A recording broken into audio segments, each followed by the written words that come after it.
मुझे बहुत जरूरी पेशाब लगी थी तो मैं भागकर एक कॉफी शॉप में गया, लेकिन क्लर्क बोली बाथरूम यूज करना है तो कुछ खरीदना पड़ेगा। मैं बोला ठीक है, मैं कुछ ले लूंगा, लेकिन फिर उसने कहा पहले पैसे दो वहां जाकर। लाइन बहुत लंबी थी, मैं पसीने से भीग रहा था। घबराकर धीरे से उससे मदद मांगी पर वो पत्थर की तरह अड़ी रही। मैं लगभग टूटने ही वाला था कि तभी लाइन में खड़े एक आदमी ने अचानक कहा, हनी मैं ऑर्डर करने वाला हूँ, तुम्हें अपना यूजुअल चाहिए ना। पहले तो मैं जम गया, फिर समझ गया कि वो मेरी मदद करना चाहता है। मैंने तुरंत उसका साथ दिया। थैंक्स पति। उसकी मदद से मुझे आखिरकार चाबी मिल गई और मैंने चैन की सांस ली। लेकिन जाने से पहले उसने मेरा कोट पकड़ लिया और मुस्कुराकर बोला, पति तो अपनी पत्नी का सामान उठाते हैं। मेरा दिल एक पल को धड़क उठा। मुझे लगा शायद उसे मैं पसंद हूँ। बाथरूम के अंदर मैंने अपनी बहन को कॉल किया, बेहद एक्साइटेड थी।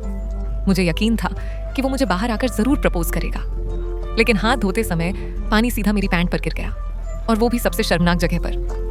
मैं घबरा गई और ड्रायर के नीचे जाकर जोर जोर से सुखाने लगी।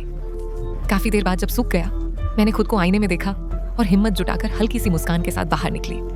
पर वो चुप रहा, कोई बात नहीं की। मेरा दिल टूट गया। मैं निराश होकर उसे अलविदा कहने लगी। तभी उसने देखा कि मेरे जूते पर टिश्यू चिपका है। वो बोला, अरे सुनो, अब तो पूछोगी कि डेट पर चलें? मैं मुस्कुराई। हाँ पूछो। उसने तुरंत मेरी ओर देखा और कहा, चलो मैं पूछ ही लेता हूँ। और इसी पल से हमारी कहानी शुरू हुई।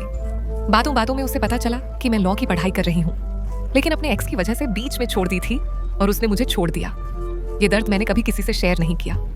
उसने मुझे समझाया, शायद मेरी वजह से तुम्हारी जिंदगी बदल जाए। उसके शब्दों ने मेरा दिल छू लिया। मैंने पूछा, तुम्हारे पास घर पर ये रेंच क्यों है? उसने कहा, ये मेरी माँ ने दिया था। उसने कहा था चाहे कुछ भी टूटा हो, उसे ठीक करने का तरीका हमेशा होता है। वो अपनी माँ के बारे में कम ही बोलता था, लेकिन न जाने क्यों मैं हमेशा सही जवाब ढूंढ लेती थी। माहौल हल्का सा रोमांटिक हो गया।